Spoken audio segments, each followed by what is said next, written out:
Alors, nous voulons vous rappeler, mesdames et messieurs, que l'espace d'exposition se trouve juste à l'entrée et c'est un espace distinct de celui-ci. Et donc, pendant la pause café, nous vous invitons donc à vous y rendre pour découvrir les innovations en ce qui concerne, comme on le dit, Cashew, je vais le dire comme ça, en ce qui concerne donc la noix de Cashew et tout ce qu'il y a comme business autour. Et aussi, mesdames et messieurs, à nouer des partenariats. Nous vous rappelons que sur l'espace d'exposition, vous pouvez vous faire servir votre thé ou votre café lors de la pause café. À cet effet, donc, mesdames et messieurs, n'hésitez surtout pas à vous y diriger pour découvrir et voir les stands de nos exposants. Merci à tous. Nous allons donc poursuivre la session, la conférence avec la deuxième discussion. Mesdames et messieurs, ladies and gentlemen, raw nuts global trade is worth 3 billion US dollar per annum. So a lot needs to be done to professionalize it. To discuss the subject, est-ce que je peux avoir le son? Can I get the sound, please? Okay, thank you. So I was saying, raw nuts global trade is worth 3 billion US dollar per annum. So a lot needs to be done to professionalize it. To discuss the subject in detail, we move to the next discussion, titled Global Raw Cashew Trade Opportunities for Reform. To moderate the session, I invite you, with your warm applause, Mr. Diaby Aboubacar. And the panelists joining him here, and I request a round of applause for them too, Mr. Tola Faseru, Mr. Barkanut, Mr. Barkanut, with your round of applause. Yes, Mr. Barkanut, our expert, we need you. We need you. Yes, we need you for the panel. Thank you. À la technique, est-ce qu'on pourra venir me reculer un peu le moniteur, s'il vous plaît, les techniciens, de sorte que nos différents exposants aient une vue directe sur l'écran. Voilà, on pourra le reculer de quelques centimètres. Voilà, et le tourner un peu par ici, s'il vous plaît. Voilà. Alors, chers exposants, lorsque vous viendrez présenter, il vous suffira donc de regarder cet écran qui présentera donc votre présentation, celle qui s'affichera derrière.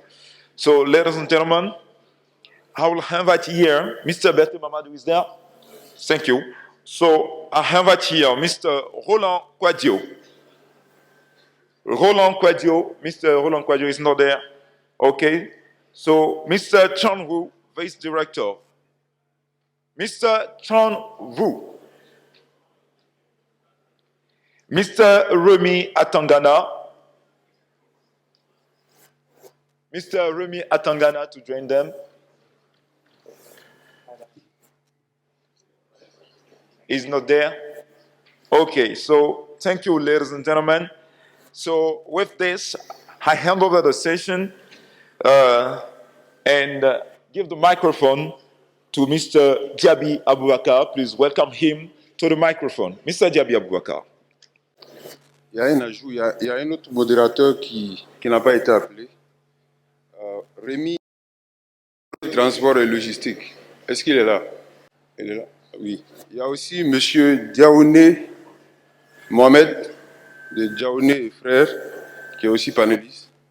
Mesdames et messieurs, c'est un honneur pour moi de modérer ce panel. Je le disais hier dans mon discours. Alors, nous avons la chance d'appartenir à une filière qui a connu une croissance remarquable sur les 10 dernières années. Malheureusement, en 2018, on a constaté les limites de l'organisation de cette filière, je veux dire l'organisation mondiale. des prix qui avaient atteint 2100 $ la tonne. En 2018, on a connu une grande crise à l'issue de laquelle on a constaté que notre filière a encore besoin d'organisation. Avec une filière de près de 3 milliards de dollars de chiffre d'affaires, on n'est pas à mesure d'avoir un contrat type. Il n'y a pas de centre d'arbitrage pour les litiges. Il n'y a aucun outil de gestion de risque. Alors, sur ce panel, vous avez les grands experts du côté gouvernemental, des compagnies maritimes, des pays exportateurs comme le Nigeria, des grands acheteurs comme TNT, qui vont partager avec vous leur expérience pour essayer d'apporter des réponses au thème qui a été choisi, le commerce mondial du cajou, opportunité de réforme. Alors, donc, notre premier interlocuteur sera Monsieur, je vois son nom, Monsieur Wu Trang de TNT qui va faire une présentation de 5 minutes. Alors, tous les interlocuteurs auront 5 minutes. Après, on va prendre quelques questions de l'auditoire. Merci, monsieur. Acclamez pour monsieur Wu Trang, s'il vous plaît. Thank you, Mr. Diaby. Good morning, ladies and gentlemen. First of all, let me to thank you, organizer, and all the delegates today. On behalf of the TNT Group, Tân Long Cashew, today I'm very happy to learning and sharing experience in the cashew industry, as well as to show off some TNT cashew activity, mainly in Africa. So please to have me more my presentation, because it's including some video, so we can to easier understand of the activity. As you know, in the first of all, I want to briefly to shape the raw cashew nut in the world now. It's now, as you may know, the raw cashew nut production mainly in Africa, processing in Vietnam, but exporting and consuming consuming in American and US. So that's the reason many experts to show that the cashew considered as the symbol of globalization. So this theme, the section, this section also, that's the opportunity for the reform, for restructure of the cashew industry.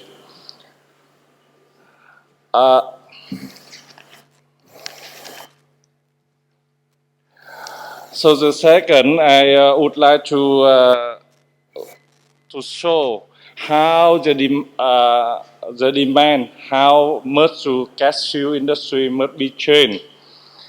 So as you know, in terms of business, we can see the flow of cross-border between the country, mainly in West Africa, between the Côte d'Ivoire and Ghana, Mali and Ghana, so Burkina Faso. So that is very difficult to identify the source, and different with the quality. Yes, that is one reason. The second reason, the Africa nation, it's a lack of the infrastructure. It's a different with between Tanzania or Côte d'Ivoire or Guinea-Bissau. That results the difference with the cost of raw cashew nut. if we change the price from the farm gate to the FOB basic, it's a very different.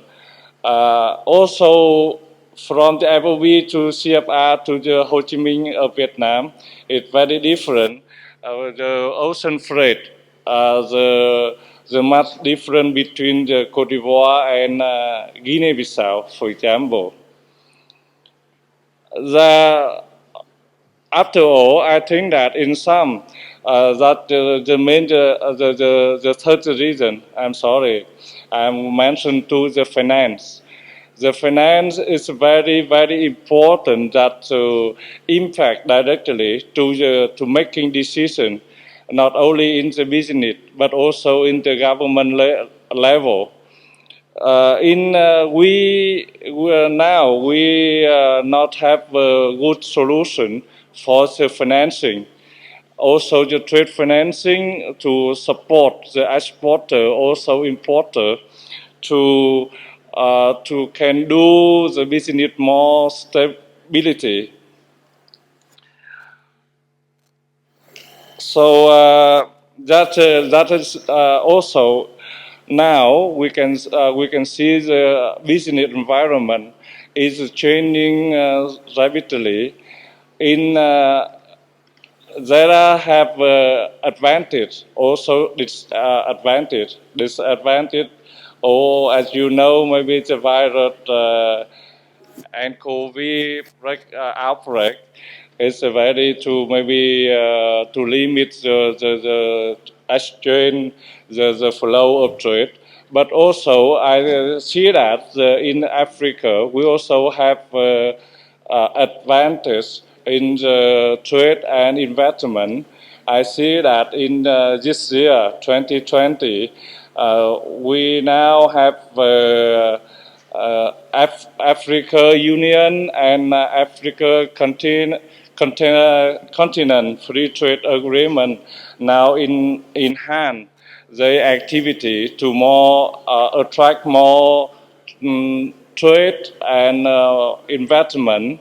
I also to see the more activity of the UK, Germany, and Canada to visit in the Africa to motivate the investment activity. So that is a demand of the chain. We must to reform so that in the in terms the TNT activity, we have also already to change in the logistic activity, to change with the method of the purchase. For example, in Tanzania, we can to bring out Tanzania more than 100,000 tons only in within 2 months.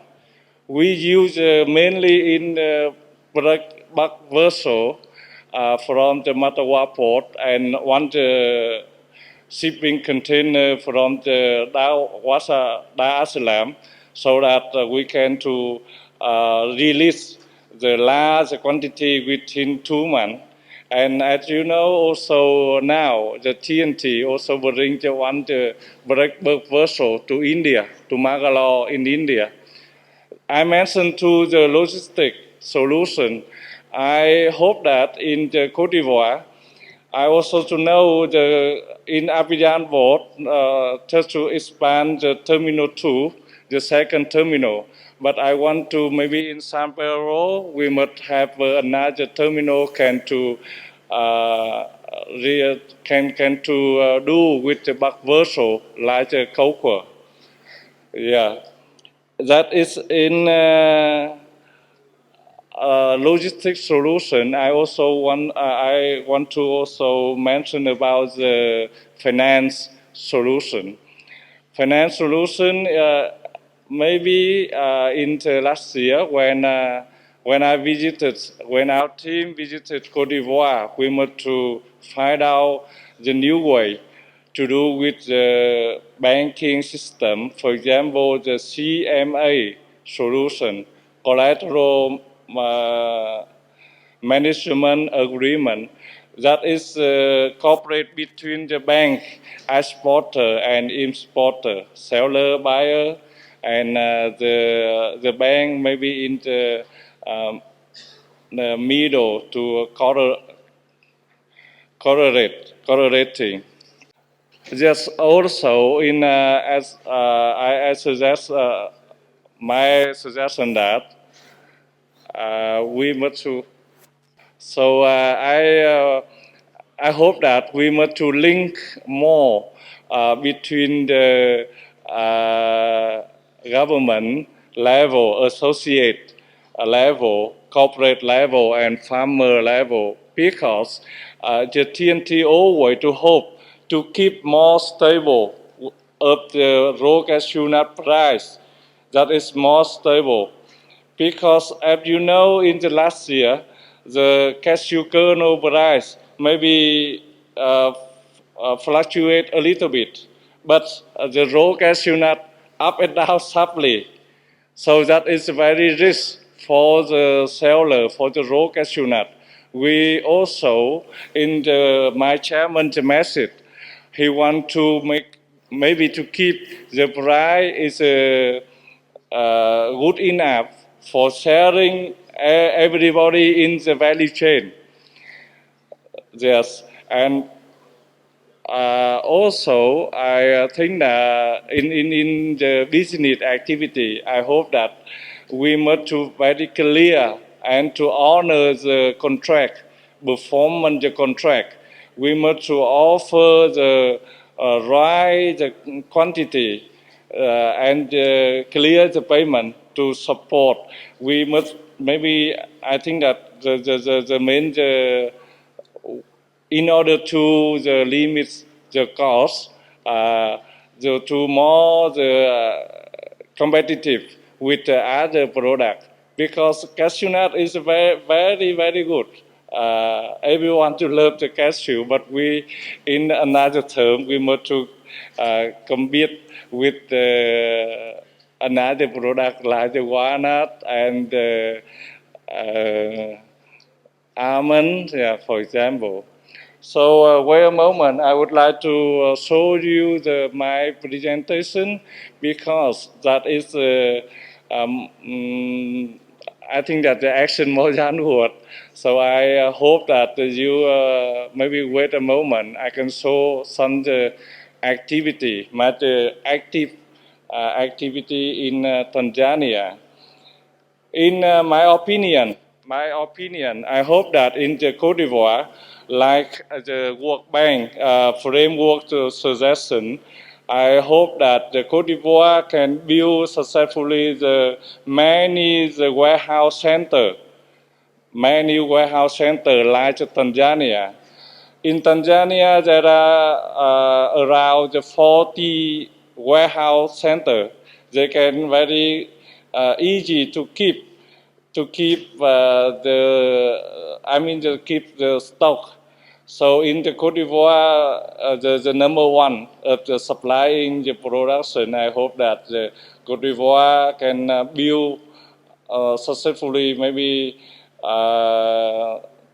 or 20 warehouse center for distributing, for keeping the upstream flow of distributing.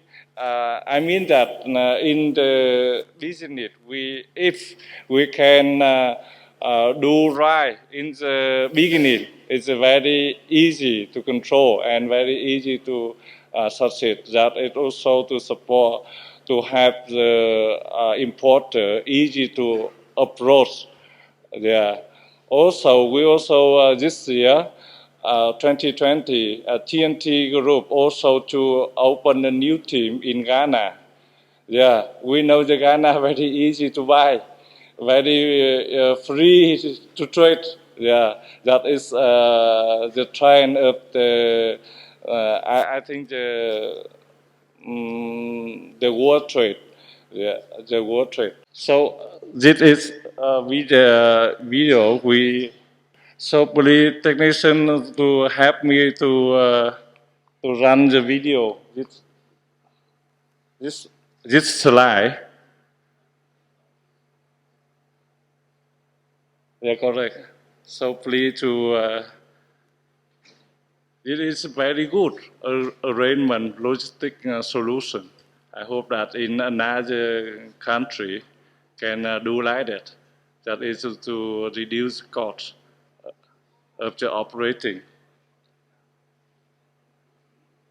Yeah, that is our proposal.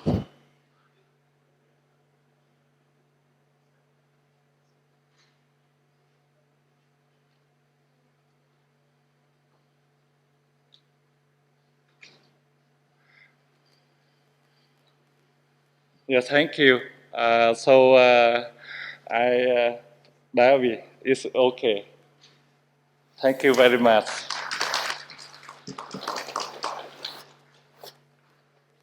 Merci beaucoup, Monsieur Trant. À présent, notre prochain intervenant sera Monsieur Tola Fasserou de l'Alliance Cashew africain. Monsieur Tola est un homme de beaucoup d'expérience. Il était le président de l'Association des exportateurs du Nigeria. Alors à présent, il va partager son expérience sur le commerce mondial, opportunités et réformes. Monsieur Tola. Well, basically, as you're aware, the interest of Africa Cashew Alliance is to ensure sustainability within the Africa cashew industry.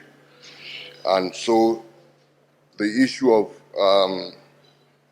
quality, the issue of standards, it's very, very important for us so that we can have a lot of value addition done right here in Africa and then be able to be in control to a large extent of what we produce. So basically, standards are key, and that's one area that we at ACA have been working on to see that we engendered standards across the various countries producing this very important product. The very important thing is to ensure parity of quality with the price. What we have generally is a situation where the cashew is produced, most farmers don't even know the categorization, the gradings. And at the end of the day, they are not pushed to give us the best that we want. And so ACA has been working to ensure that that is done. You will notice that even when the governments, our governments in many of African countries give out the minimum prices, you'll see that those prices are not actually attached to quality and or to grades. And we are saying that this should be reviewed so that prices can relate to the grades that are being churned out by the farmers. And it should start from, quality should start from the source. Standardization should start from the farm gate. One of the things you discover is that at the end of the market, when you're selling as an exporter, the standards are clear, the quality parameters are clear. If a buyer requests you to ship a cargo of 50 pounds, for instance, he already states there, if it's 49 pounds, this is what this discount will be. If it's 48, this is what the quality will be. And even if it's below that, there could be a rejection. But at the farm gate, it doesn't happen that way in most cases. And so we're saying that we should entrench this so that the farmer knows that it's not just cashew. It's cashew at the level of a particular quality, cashew at a level of a particular moisture, it's cashew at a particular level of nut count. And when this is done, you will see the farmers moving in that direction to ensure that quality keeps getting better and better. So we have been, as a body, African Cashew Alliance, have been working to see that we promote standards across Africa, and that also we give the farmer even a fair basis of income. And we can also be pushing for, like you have in the cocoa sector now, a living wage, you know, as you have in Ivory Coast and Ghana now, about $400 being paid and guaranteed to the farmer, you know. So this also we can introduce in cashew and encourage the farmers to produce more. Don't forget that an average cashew tree takes up to about four years for it to be well established. And so to encourage the farmers to do that, we must let them know the issue of quality and the issue of price that goes along with it. Of course, ACA has been working to see that we sensitize the farmers. We work with the national bodies to train the farmers on good agricultural practices, and also for them to adopt better post-harvest handling methods. And you'll be surprised.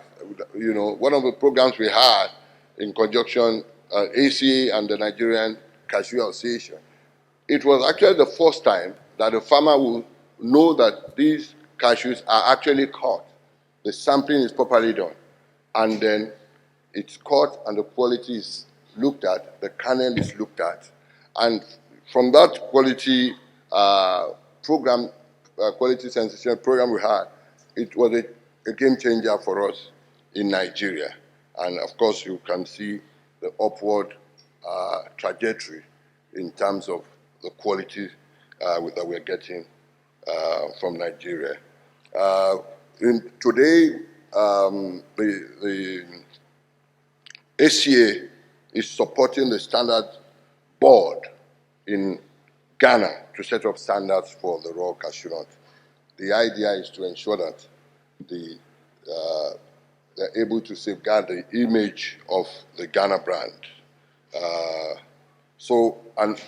What we're doing now is to stretch it to various countries in Africa so that proper standards are guaranteed, and then everybody across the value chain are well protected, because it's important that everyone across the value chain understands the standards, and then they are inculcated into the policies, standard policies of each country. Nigeria has already taken up that position right now, setting standards for the cashew for the raw cashew nuts, and we expect that all of that will be played across the African continent. I want to thank you for listening. Thank you so much. Merci. Thank you so much, Mr. Tola Faserou. À présent, notre prochain intervenant, c'est M. Gibson, représentant de l'entreprise AS Shipping. M. Gibson, sur le podium, s'il vous plaît. Dignitaries on and off the dais, respected members of the cashew trade and industry, namely the country representatives, the governing bodies, members from the statutory boards, people representing the farmers, our beloved traders, exporters, the receivers of the cargo, the shipping lines, and the most integral part of the cashew supply chain, the transit companies, and the logistics companies. To be precise, my beloved competitors, I welcome you all and a very good morning to everybody. Afik Logistics. The name might be new, but the faces are not. We are present in this region, taking over the forwarding and the shipping activities, basically starting from cashew as a commodity. All through these years, we have been accustomed with you, with the trade, with the cashew, and we have seen the ups and downs, the falls and the growth of the trade, and we have grown along with them. At the outset, I thank my beloved Managing Director, Dr. T. Johnson, who is also present in this venue, for giving me this August opportunity to present us and our views about adapting best practices in raw cashew logistics to the August audience here. Afik Logistics is a new entity with the whole same experienced, dedicated team who have been around in this trade, and Mr. Johnson with a vision to improve the infrastructure and the efficient logistics part in this part of the world has founded this company.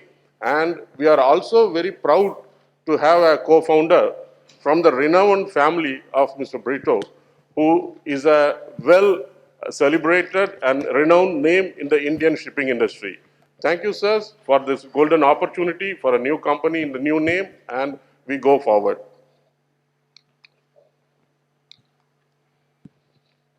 Yeah.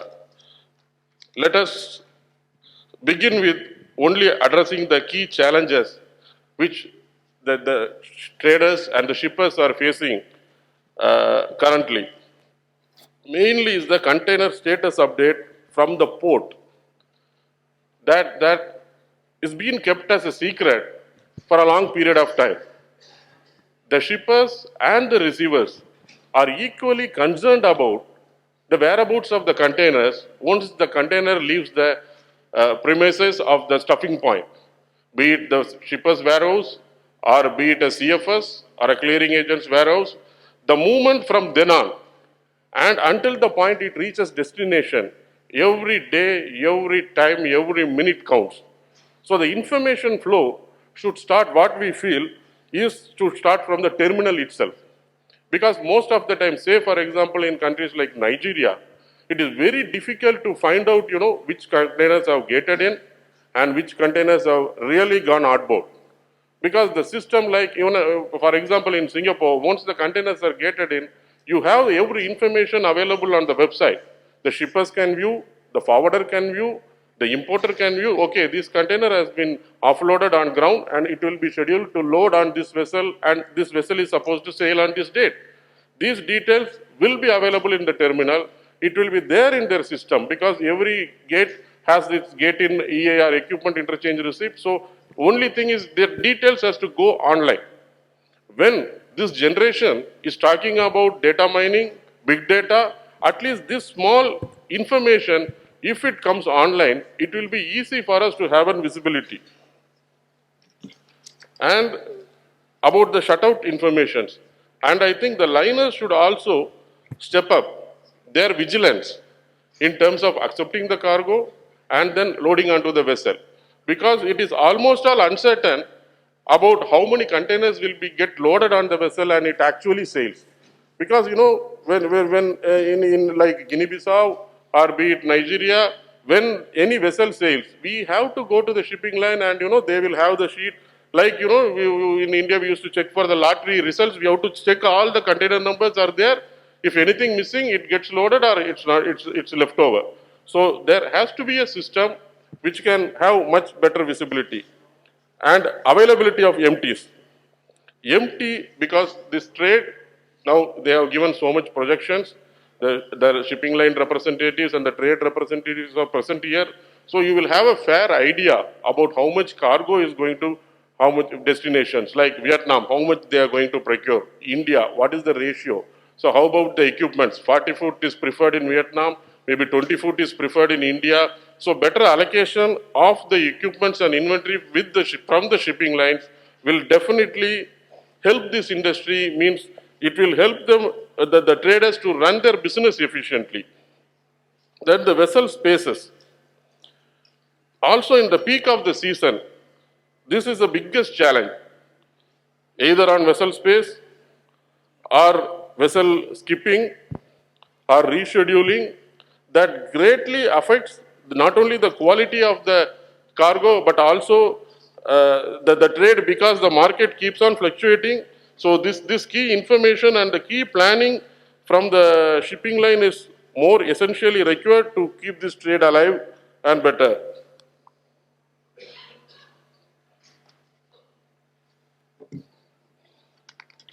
So then the key point is transit time. As everybody aware that RCN, sorry? Yeah, okay. RCN is a time-sensitive cargo. It is better the carriers could allot a direct calls from West Africa into Tuticorin and Ho Chi Minh, which are the key ports that are receiving this cargo. And one more point that on behalf of the receivers at Vietnam, I need to highlight to this forum so that the carriers can take it to their highest level, that liners are usually calling their containers at Kai Mup terminal in Ho Chi Minh, but the most of the receivers feel that they would require the cargo at Cat Lai terminal. So the Cat Lai connectivity and the connectivity, the feedering between Kai Mup and Cat Lai terminal should be increased in order to serve the Vietnam community.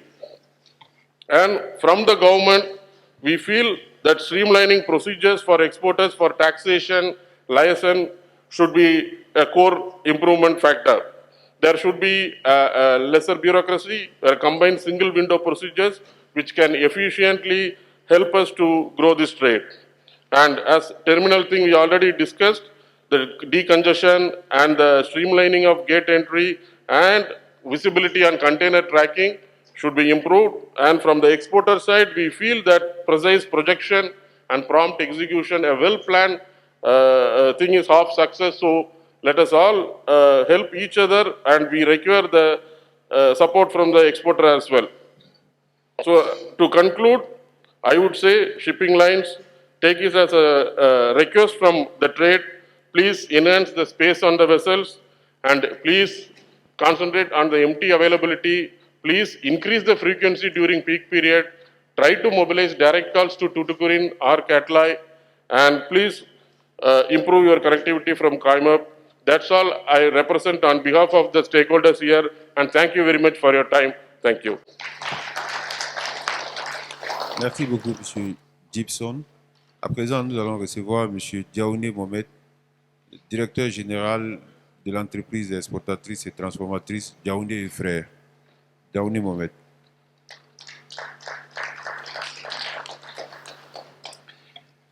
Bonjour, mesdames et messieurs.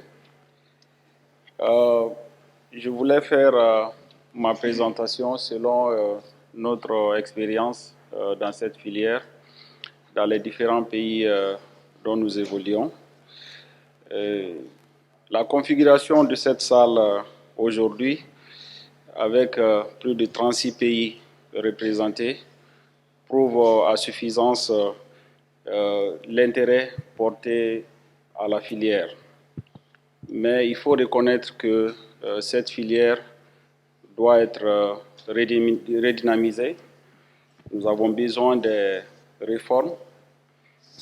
Heureusement qu'aujourd'hui, les pays producteurs en Afrique ont compris. Si nous prenons l'exemple sur ici la Côte d'Ivoire, depuis près d'une dizaine d'années, il y a eu beaucoup de réformes pour accompagner les producteurs, les transformateurs et mettre les politiques qui peuvent aider à tenir la filière en forme. Au niveau de l'Afrique, si nous prenons par exemple les problématiques de la commercialisation des noix brutes, il n'y a pas de synergie d'action entre les pays producteurs en Afrique. Ici, je voulais parler d'abord des mécanismes de fixation des prix. Par exemple, au niveau de la Côte d'Ivoire, il y a un prix minimum borchant qui est fixé. à tous les différents maillons, il y a des marges qui sont appliquées à des différents niveaux pour les transformateurs, pour les, disons, les collecteurs, les producteurs et les exportateurs. Ça, c'est une méthode, par exemple, qui pouvait être adoptée dans tous les autres pays de l'Afrique. Sinon, cette non-conformité met la pression sur le prix et ça entraîne des pertes au niveau des revenus des producteurs.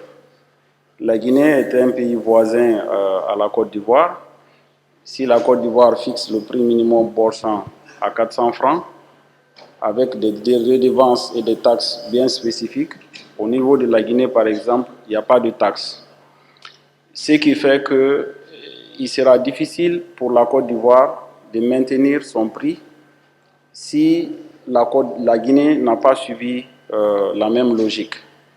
Le Bénin, qui est un pays franc CFA, va fixer le prix minimum boursier à un prix, la Côte d'Ivoire fixe à un autre prix. Donc à ce niveau, je pense que les autorités doivent se donner la main pour avoir une méthode uniforme de fixer les prix. Il y a les problèmes au niveau de la politique de commercialisation également.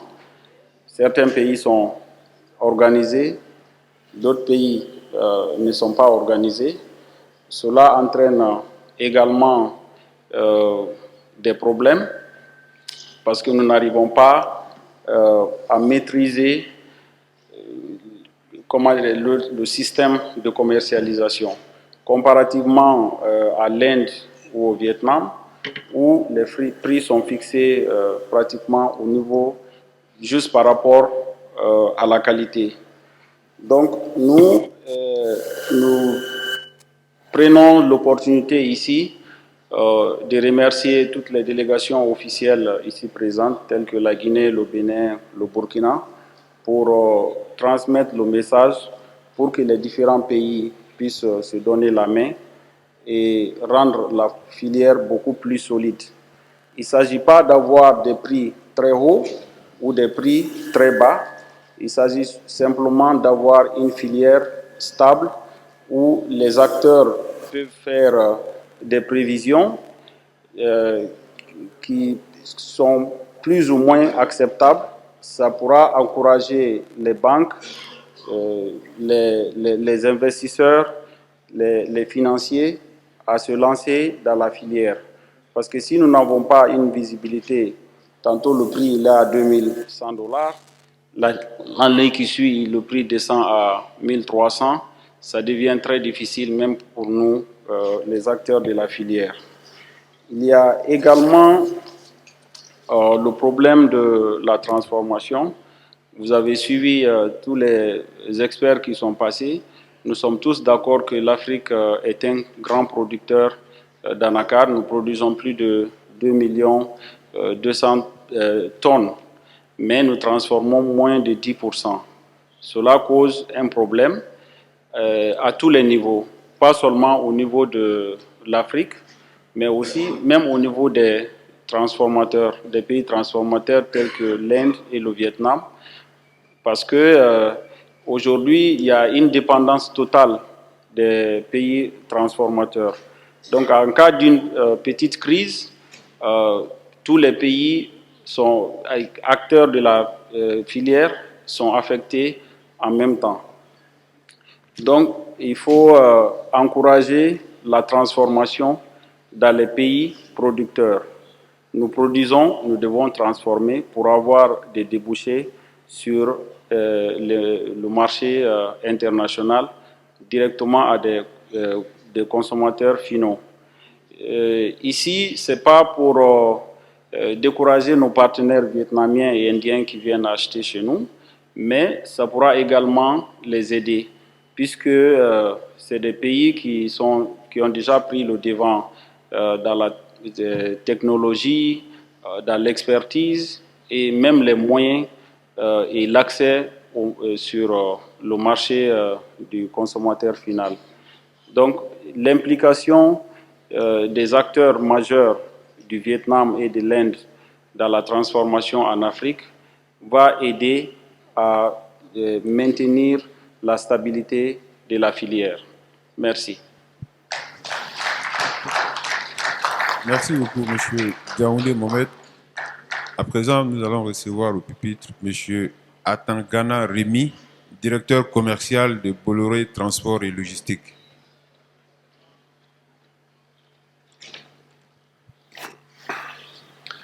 Good morning, ladies and gentlemen. I hope handsets are working well because we are in Abidjan. It makes sense to speak in French. Mesdames et messieurs, bonjour. Je suis très honoré de pouvoir vous m'exprimer devant vous. Bolloré Transport et Logistique est un acteur historique dans les prestations logistiques en matière de commodities en Afrique et en Côte d'Ivoire en particulier. Cela fait des années que nous travaillons sur le Cashew, la filière Cashew, et nous avons vu l'évolution de cette activité en Côte d'Ivoire et ailleurs dans le monde. L'opportunité qui m'est donnée ici aujourd'hui de parler et justement de faire part de cette expérience et de voir que nous arrivons à une situation où, du moins pour la partie logistique, que ce soit les compagnies maritimes, que ce soit les transitaires, que ce soit ceux qui ont des entrepôts, l'enjeu pour le Cashew, c'est la célérité des opérations. La célérité des opérations, on est sur un marché qui est excessivement volatile, des campagnes qui sont très courtes, des contraintes d'infrastructure et des contraintes réglementaires. On voit bien que petit à petit, les volumes augmentent. On a parlé de la production mondiale, on parle de l'évolution de la production en Côte d'Ivoire, et même sous-régionale. Et on arrive parfois à une forme d'engorgement.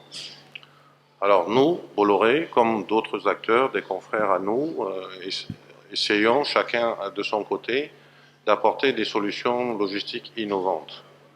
Mais à un moment donné, on se rend compte que on ne peut pas aller plus vite que la musique. On ne peut pas aller plus vite, on ne peut pas traiter les opérations plus rapidement qu'on ne peut. Plus rapidement qu'on ne peut, pourquoi? Parce que l'infrastructure portuaire ne permet pas aujourd'hui de traiter toutes les campagnes en même temps, que ce soit le coton, que ce soit le cacao ou le cajou.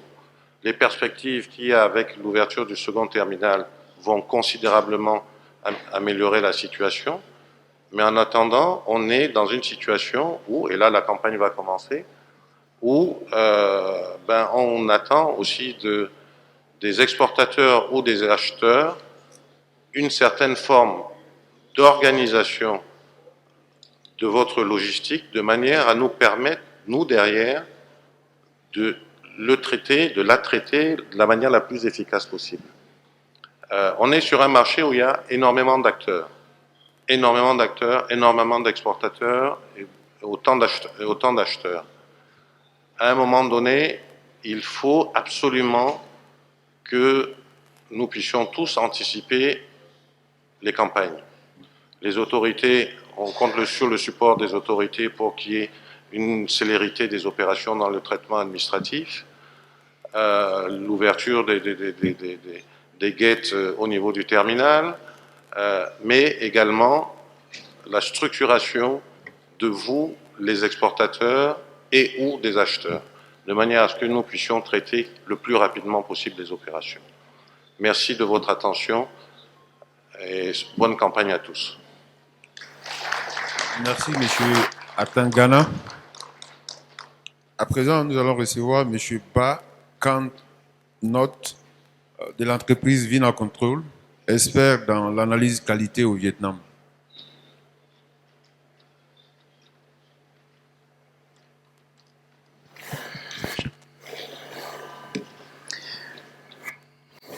Kính thưa quý vị, tôi xin trình bày 3 điểm. Thứ nhất là tổng quan, thứ hai là các vấn đề thường gặp và thứ ba là kết luận về các hàng hóa nhập khẩu điều thô từ châu Phi về Việt Nam.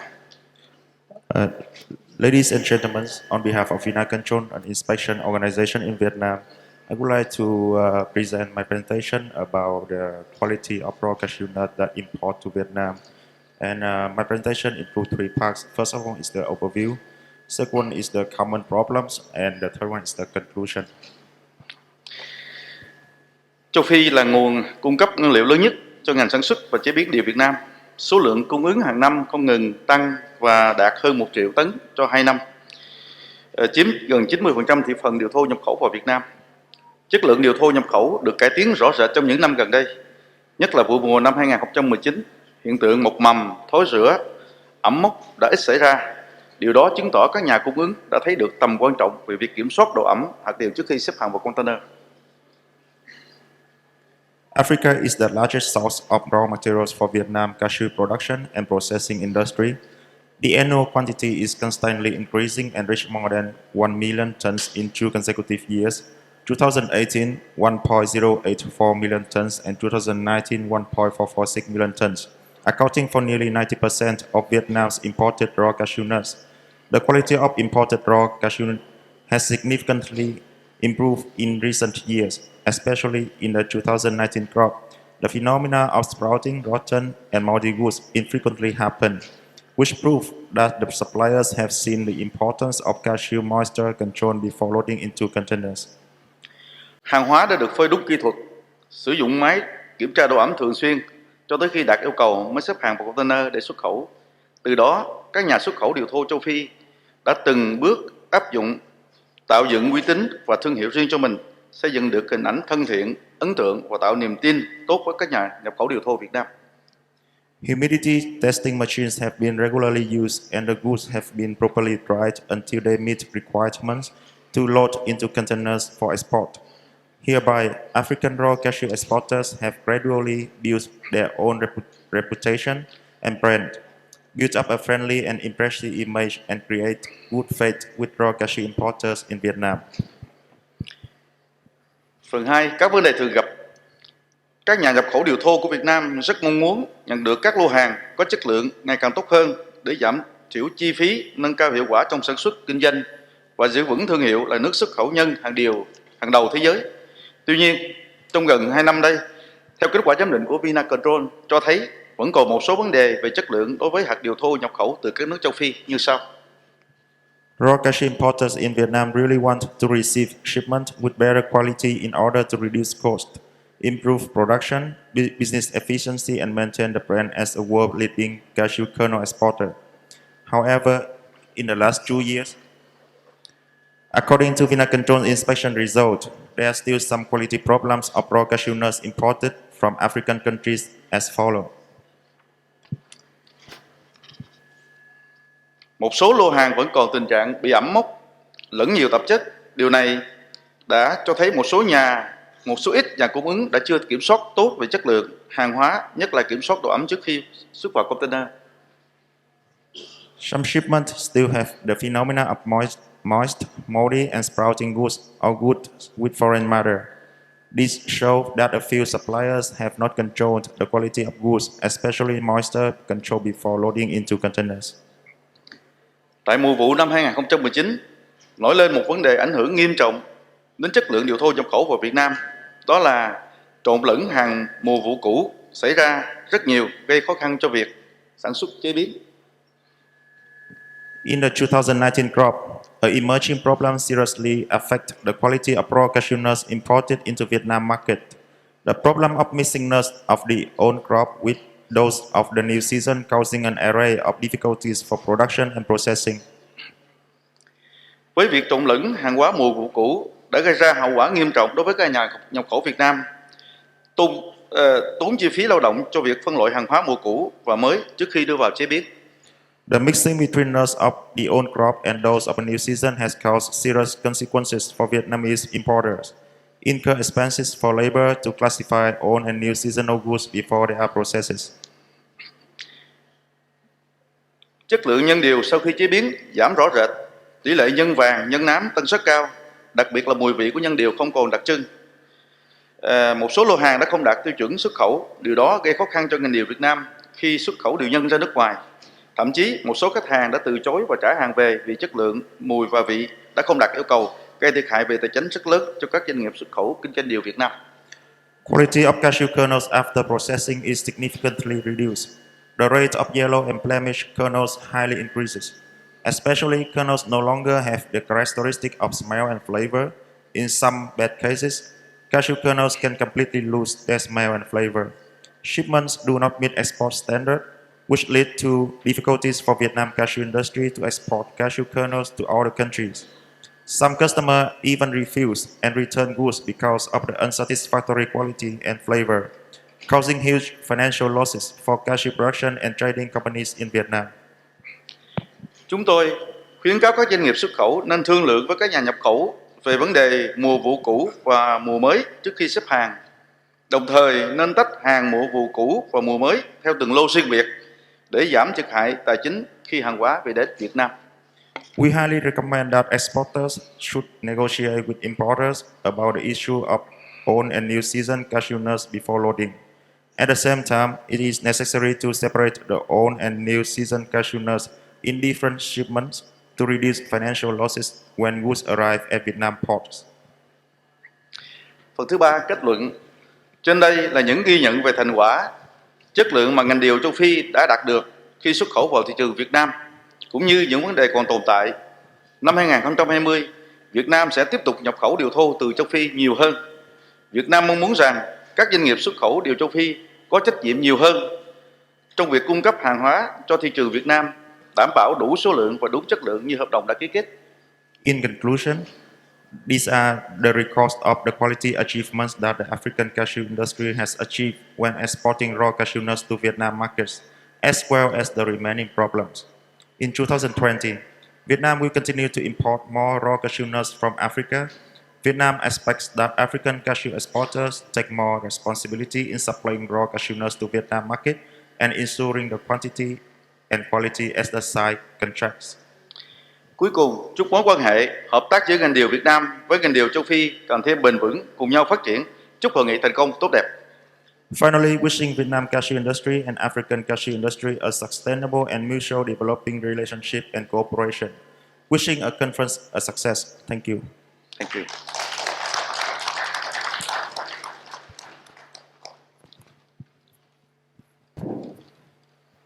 Merci, M. Bach. À présent, nous allons recevoir M. Berthier Mamadou, directeur général adjoint du Conseil du coton et de l'anacarde, organe de régulation de la filière anacarde en Côte d'Ivoire.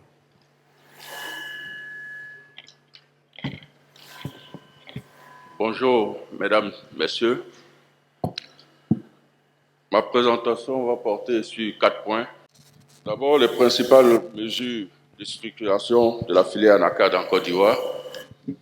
Ensuite, l'évolution des exportations de noix brutes de la Côte d'Ivoire. Les principales difficultés de la Côte d'Ivoire dans le commerce mondial du cajou. Et enfin, nous allons faire des propositions par rapport à la réforme.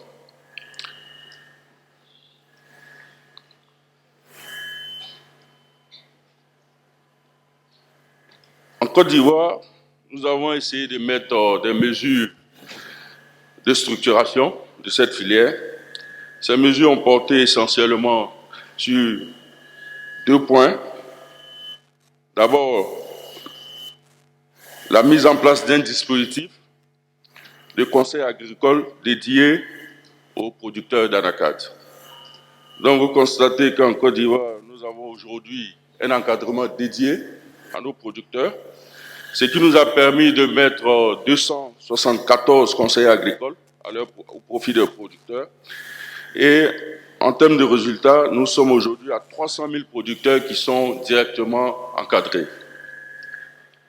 Vous allez constater aussi, au niveau de la recherche, nous avons fait un travail. Et à ce jour, nous sommes à 3 génotypes que nous avons mis en place, parce qu'auparavant, on avait des variétés qui venaient un peu de partout. Mais aujourd'hui, nous avons 3 génotypes que nous essayons de travailler. Et à travers ces génotypes, nous avons essayé maintenant de mettre en place des pépiniéristes. Donc, vous allez constater que nous avons 18 pépiniéristes qui sont installés. Et il y a le dernier programme national de la recherche au niveau de l'Anacadier qui est en cours de mise en œuvre.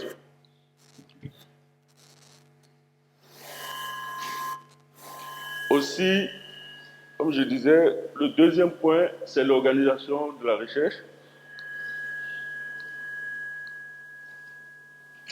Au niveau, vous avez maintenant la structuration de la commercialisation de la noix de cajou. C'est vraiment un point qui a été, je vais dire, à l'origine, on avait une commercialisation qui n'était pas bien maîtrisée, donc on ne connaissait pas nos acteurs. Aujourd'hui, on procède à l'identification et à la délivrance des agréments à tous les opérateurs. Et nous avons un mécanisme de fixation de prix. On parlait tantôt de mécanisme de fixation de prix. Pour nous, il est important qu'on discute d'abord avec les opérateurs pour voir en termes de fixation quel est le prix qui est vraiment adéquat. Et en Côte d'Ivoire, la méthode, c'est de réunir tous les opérateurs et on regarde un prix de référence, je veux dire au niveau CAF. À partir de là, on fait tout ce qui est décote et on tombe sur un prix au producteur. Donc vous conviendrez avec moi que quand on donne un prix à la fin, pour nous, il est nécessaire que ce prix soit praticable puisque déjà en amont, il y a eu un travail de consensus. Voilà.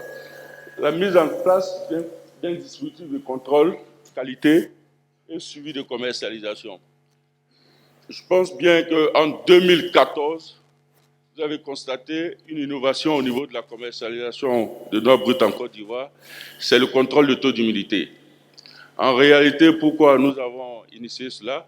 C'est que nos clients finaux, que ce soit en Inde ou au Vietnam, on nous disait que les noix de la Côte d'Ivoire sont très humides.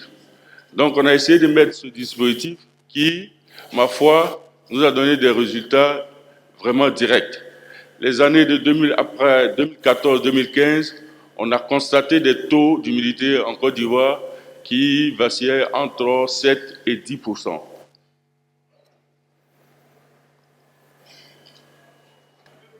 L'autre point qui a été essentiel dans cette réforme au niveau de la Côte d'Ivoire, c'est l'appui à la transformation. C'est un axe important.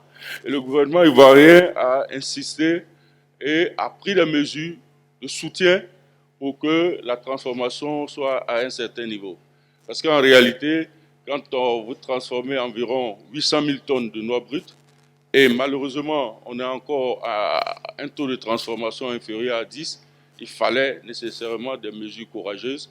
Et je pense qu'aujourd'hui, avec toutes ces mesures qui sont en place, vous allez voir qu'au niveau de la transformation en Côte d'Ivoire, en termes de mesures, je vais juste rappeler, vous avez des mesures qui vont à des exonérations sur tout ce qui est équipement, ce qui se trouve au niveau du coût d'investissement, mais aussi vous avez des mesures additionnelles comme une subvention de 400 francs au kilogramme pour toute amende produite.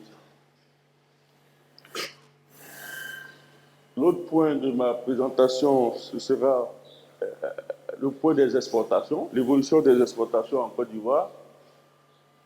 Et à ce niveau, vous allez constater que l'exportation en Côte d'Ivoire est dominée plus par le Vietnam, qui beaucoup ont déjà dit cela. Le Vietnam représente environ 77% des exportations. Après le Vietnam, vous avez l'Inde, et ensuite les autres pays. Principalement,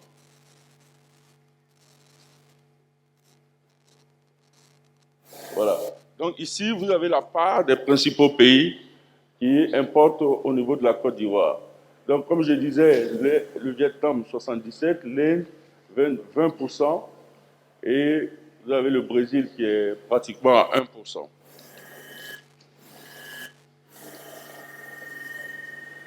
L'évolution des prix origine Côte d'Ivoire. Depuis 2014 à 2019, vous avez cette évolution.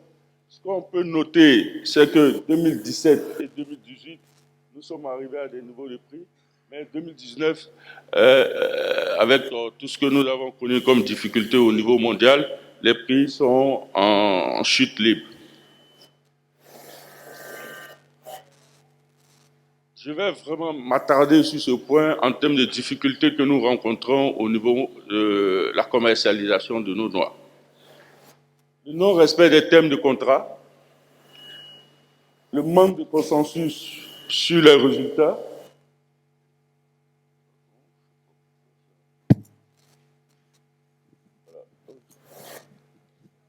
le manque de consensus sur les résultats d'analyse qualité avec les opérateurs. Voilà, merci. Le manque de consensus sur les résultats d'analyse qualité entre les opérateurs ivoiriens et importateurs et un transit time parfois long contribuant à la détérioration de notre qualité. Et enfin, un dernier problème, celui de financement des exportateurs nationaux. Donc, je disais tantôt, surtout au niveau de non-respect des contrats d'exportation, nous pensons qu'il est important aujourd'hui que quand on signe un contrat, il faut le respecter. Cela m'amène à faire des propositions au niveau, pour qu'il y ait une réforme au niveau mondial. Nous pensons qu'il faut mettre l'accent, pour la Côte d'Ivoire, il faut mettre l'accent sur la transformation de nos noix. Et pourquoi? Parce que si on réussit à ne serait-ce que transformer environ 30%, nous pensons que les 70%, on sera en mesure de bien négocier au niveau international. L'engagement du gouvernement, c'est clair, c'est de vraiment contribuer à accroître ce niveau de taux de transformation.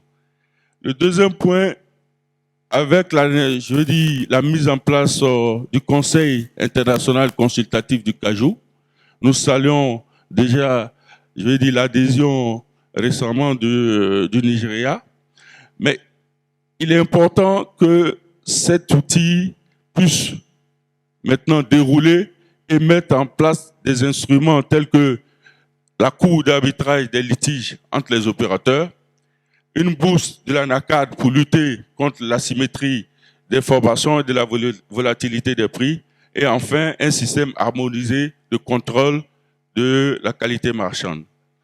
Donc voici un peu ce que nous pensons en termes de réforme.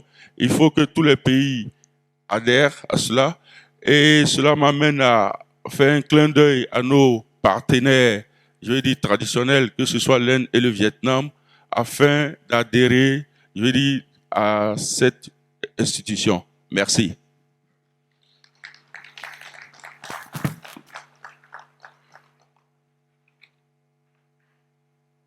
Merci beaucoup, M. Berthet, pour votre brillant exposé. À présent, nous allons passer à la série de questions-réponses aux différents intervenants sur le podium. Et notre première question va s'adresser à M. Bach de Vina Control. M. Bach, vous avez récemment, on parle d'analyse des qualités. Alors, pour la seule matière, l'ANACAD, on parle d'analyse vietnamienne, on parle d'analyse indienne. Et récemment, on a entendu que le Vietnam est en train de mettre en place un nouveau système d'analyse de l'ANACAD. Est-ce que vous pensez qu'on peut s'accorder sur une méthode standard d'analyse qualité? Cảm ơn Mr. Diaby. Về hiện nay, Việt Nam Vinacast đang trình chính phủ về một cái tiêu chuẩn bắt buộc cho điều thô nhập khẩu từ các nước về Việt Nam. Thank you, Mr. Diaby, for your question. Currently, Vinacast promulgate a new set of standard to Vietnam government that could be a compulsory document to own the import raw cashew nut to Vietnam. Đầu tiên là ở đây thì Vinacast chúng tôi mới đang ban hành dự thảo và trình chính phủ, và hiện nay chính phủ chưa có quyết định để mà công bố chính thức. Vì vậy đây là thông tin ban đầu gửi đến quý vị. First of all, this is just a draft document that Vinacast promote to the government, and this is not the officially one. So I just want to take this opportunity to inform all of you about that. Sẵn dịp hội nghị này, tôi xin giải thích lý do tại sao tại thời điểm này Vinacast đề xuất với ban hành cái tiêu chuẩn nhập khẩu điều thô mới. Through this opportunity, I would like to explain why Vinagas would promote this new set of standards to the government. Giữa Việt Nam, chúng tôi nhập khẩu điều thô để sản xuất ra điều nhân xuất khẩu. Thì ở đây hai mặt hàng khác nhau thì lại có hai phương pháp kiểm khác nhau. Về điều thô thì theo phương pháp truyền thống là cắt đôi và kiểm chất lượng dựa trên cái bề mặt ở giữa. Trong khi đó điều nhân xuất khẩu thì lại là kiểm chất lượng trên bề mặt bên ngoài. In Vietnam market, we have two different set of standards for different products of cashew.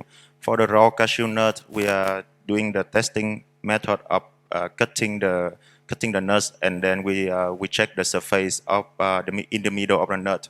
However, for the kernel that export to foreign country, the testing method that we apply is AFI, which you know that we testing on hole over the surface that around the nut, the kernels. Trước đây thị trường khi các nhà sản xuất ra thì phát sinh ra là hạt bên ngoài có các chấm sâu, thì Việt Nam có thị trường Trung Quốc là tiêu thụ tất cả. Nhưng mà kể từ năm 2019, Trung Quốc đã có chính sách tiêu chuẩn nhập khẩu là không chấp nhận nhập khẩu hàng có chấm sâu là chất lượng thấp. Vì vậy mà người sản xuất của Việt Nam dư tồn một lượng lớn về điều nhân có chấm sâu mà không giải quyết được. So in the past that we have a market which purchase all of our lower grade kernel that have the spotted, which is China. However, since the season 2019, China government they have a new policy that they will not buy the kernel which have the spotted on the surface of the kernel. So there's a huge quantity of kernel that's spotted lower grade that's stored in the Vietnam warehouse, and the processor cannot sell that goods. So. Ok, Monsieur Bach, on n'a plus assez de temps, on n'a que 10 minutes pour prendre quelques questions. Ma prochaine question sera adressée à Monsieur Berthet. Monsieur Berthet, vous parlez on a vu hier le président en exercice du Conseil international consultatif du Cashew. On a vu que la majorité des membres du Conseil sont des pays africains, notamment les pays producteurs, alors que le commerce mondial de l'anacarde, il n'y a que deux grands pays importateurs, l'Inde et le Vietnam. Est-ce qu'il y a des négociations en cours pour l'adhésion des pays à cet organisme international? Merci. Je pense que je viens de demander solennellement, je dis à nos partenaires de bien vouloir adhérer à cette institution. Mais ce que je peux dire aussi, c'est qu'il y a véritablement des négociations. Et là, maintenant, il faudra qu'on voie ensemble à quel niveau on doit passer. Je pense qu'il y a un conseil des ministres du CICC, et nous devons demander à ces différents ministres de vraiment prendre la chose à bras le corps, parce qu'en réalité, c'est cet outil qui va nous permettre de mettre les bases d'une réforme de cette filière. Parce que un seul pays qui va faire sa réforme à son niveau, je pense pas que ça puisse porter véritablement. Et comme vous dites, quand vous avez l'Inde et le Vietnam qui, je vais dire, ce sont les seuls acheteurs en réalité de noix brutes, il faut nécessairement que ces deux pays adhèrent à cette institution. Donc voici un peu ce que je peux dire là-dessus. On peut donc s'attendre à leur adhésion cette année ou l'année prochaine? Je ne peux pas confirmer, mais je dis il faut qu'ensemble on fasse le travail pour que ces deux pays adhèrent le plus rapidement possible. Ok. Ma prochaine question sera adressée à M. Gibson, de AEC Shipping. L'une des problématiques liées à la qualité, c'est le transit time. On voit souvent des navires qui font 60 jours avant d'arriver au Vietnam ou en Inde. Alors, avec une marchandise un chiffre d'affaires de près de 3 milliards, est-ce que les compagnies maritimes, vous avez des discussions avec eux pour avoir des lignes directes pendant les périodes pendant la campagne sur l'Inde et le Vietnam pour réduire le transit time à 20 jours, à disons 25 jours, comme ça se passe avec le cacao sur l'Europe. That is a very important concern, and on behalf of the stakeholders, we have in fact explained this to the shipping lines, the major carriers. In fact, couple of years back, the carriers used to have a special Cashew collar vessels, which will call Abidjan and maybe Cotonou, and then they go past direct to Cochin and Tuticorin. But nowadays, the shipping lines are also not getting the right projection. If the exporters could give them a very precise projection about the volumes to particular destination, definitely I hope the carriers will be more than happy to deploy at least one or two direct callers. And with this, I also request the carriers present here, the major global carriers, to please look into this to decrease the transit time. And of course, on behalf of the stakeholders who are operating from Guinea-Bissau, I also request you to try to explore the opportunities of bringing your carriers to Guinea-Bissau. So you are coming here, they have volume, you are requesting volume from exporters from IVC, from Ghana, from Lome. Think about the same people struggling to export their cargo out of Guinea-Bissau.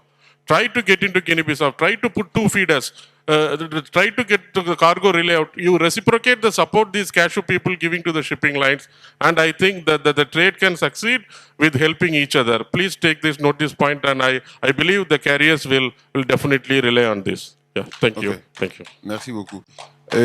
L'avant-dernière question sera adressée au directeur commercial de Bolloré. Vous avez vu l'expérience du groupe TNT en Tanzanie, c'est des expéditions en vrac. Alors, on sait tous que le problème de logistique est un vrai problème dans la filière. Au moment des campagnes, des acteurs qui ratent les bateaux, alors qui amènent souvent même à des défauts de contrat. Est-ce que ce sont des expériences qu'on peut expérimenter ici en Côte d'Ivoire? Oui, mais on peut tout expérimenter. Ça dépend des acheteurs et des exportateurs. C'était à eux de se mettre d'accord sur un certain nombre de choses. Et ensuite, pour l'organisation logistique, on va s'adapter. Je parlais tout à l'heure de célérité. Là, j'entends parler de transit time. Effectivement, je veux dire, bon, je disais tout à l'heure, ça ne peut pas aller plus vite que la musique. Vous parlez de 25 jours de transit time. Les bateaux ne vont pas aussi vite que ça. Hein. Le plus rapide va être une trentaine de jours. Il faut avoir une visibilité sur les volumes pour que les compagnies, je pense qu'il y a quelques compagnies maritimes ici, j'ai vu MSC, j'ai vu CMA, pour ne parler que des plus grosses. C'est à eux de voir l'intérêt de pouvoir gérer autant de volumes et avoir des escales directes. Mais là où il y a par rapport à l'exemple de la Tanzanie, on rencontre ici des problèmes de disponibilité de conteneurs. Au moment de la campagne, on n'a pas assez de conteneurs pour pouvoir charger tout le cajou qui doit être exporté. C'est ce genre d'effort que les compagnies maritimes, que les chargeurs ou les réceptionnaires doivent avoir cette démarche auprès des compagnies maritimes en disant on va s'engager avec vous, mais prenez aussi des engagements de mettre suffisamment de conteneurs disponibles pour que les opérations puissent se faire rapidement. Merci. Juste pour une minute, M. Tran, la majorité des contrats qu'on signe avec les Vietnamiens, ou les pays acheteurs, c'est la qualité d'arrivée, landed quality. Alors, il se trouve que la marge des acteurs africains ou des pays exportateurs se trouve dans les 2 ou les 3% qui sont toujours retenus par les acheteurs asiatiques. Est-ce qu'on peut penser à la qualité des départs, le contrôle qualité départ, où 100% de la valeur du contrat est payé avant le départ ou après le départ, mais payé à la qualité des départs?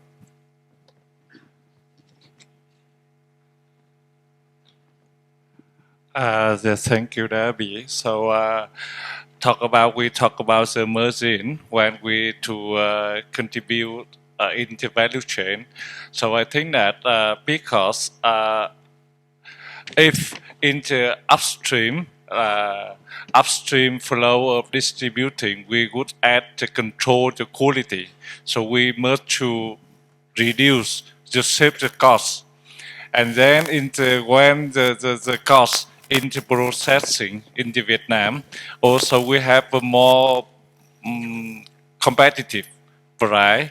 We have more compare advantage.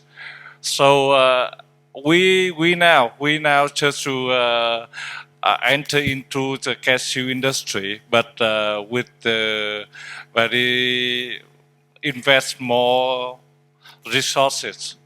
So we also to hope that maybe stable in cashew industry for the everyone. That I mean that if the upstream is good enough, so downstream in the flow, it's be okay. Yeah. Ok, merci beaucoup. La dernière question, juste pour une minute, Monsieur Tola Faserou, représentant de l'Alliance Cashew africain. Est-ce que le contrat type dont on parle depuis, est-ce que l'ACA peut être à l'initiative de la promotion de ce contrat?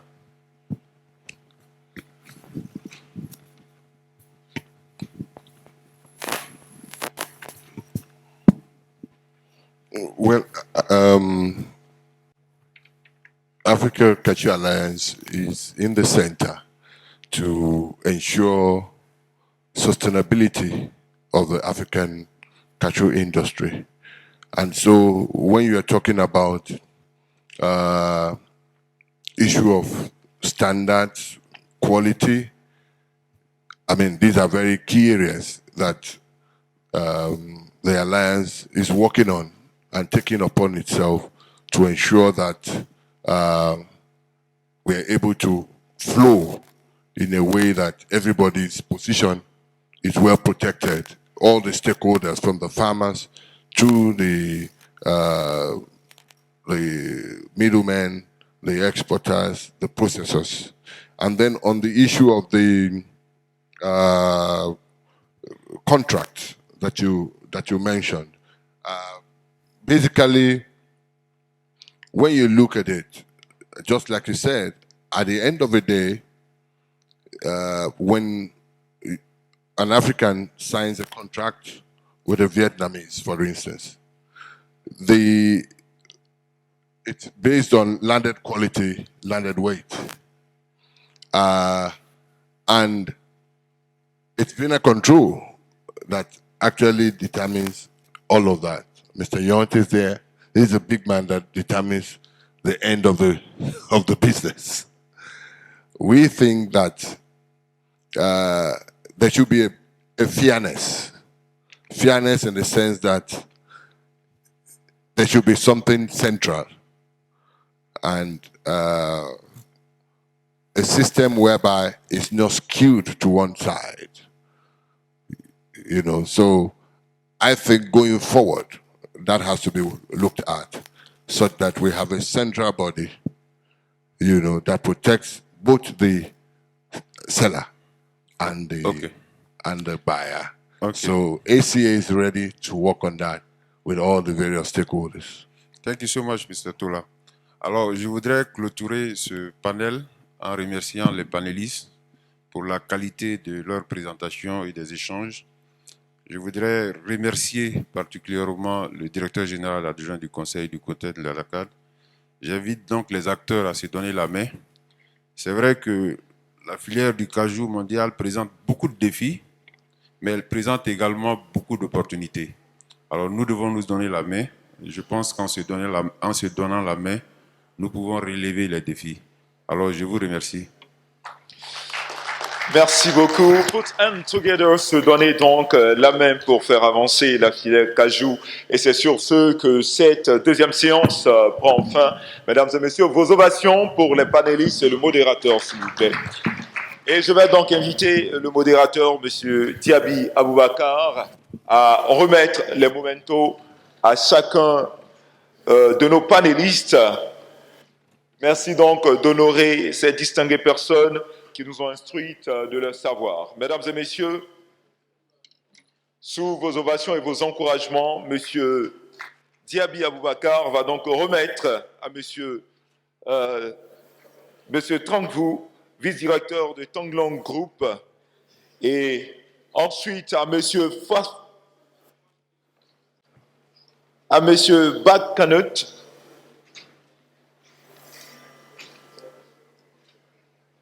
et M. Berthe Mamadou.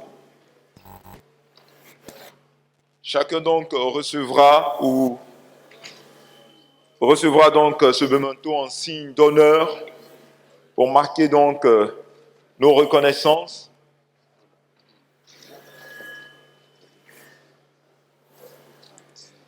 Pour M. Tola Fasserou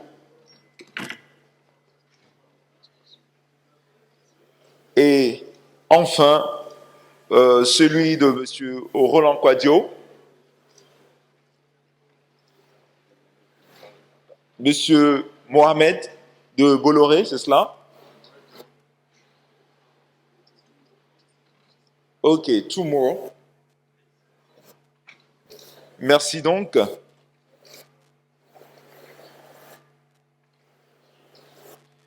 Celui donc de M. Rémi Antangana, directeur commercial et marketing de Bolloré.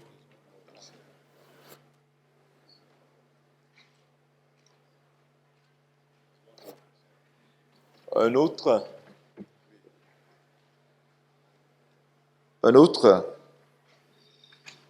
Voilà. À l'endroit de M. Gibson pour son exposé. Et le dernier, donc, celui de Monsieur le modérateur. J'aimerais donc inviter ici à remettre le memento du modérateur, Monsieur Florentino Nangay, président de African Cashew Alliance. Monsieur Florentino, qui va nous rejoindre sous vos ovations, s'il vous plaît, mesdames et messieurs. Monsieur Florentino Nang, président de African Cashew Alliance. Is he there? So he's coming. A round of applause for him, please, ladies and gentlemen. Come here. Voilà, qui va remettre au modérateur donc son memento en signe d'honneur. Il a donc assuré avec maîtrise la modération de ce topic qui était donc libellé en anglais Global Raw Cashew Trade. Vous allez donc vous avancer, mesdames et messieurs, pour la photo de famille de ce panel. Mesdames et messieurs, nous allons observer une pause de 15 minutes avant de revenir ici pour la suite du programme. So, je vais vous demander, I will ask everyone to leave the headsets. Laissez donc vos casques à vos places en sortant. Et tout à l'heure, mesdames et messieurs, on aura donc une autre conférence. Donc, dans 15 minutes, we will have another conference.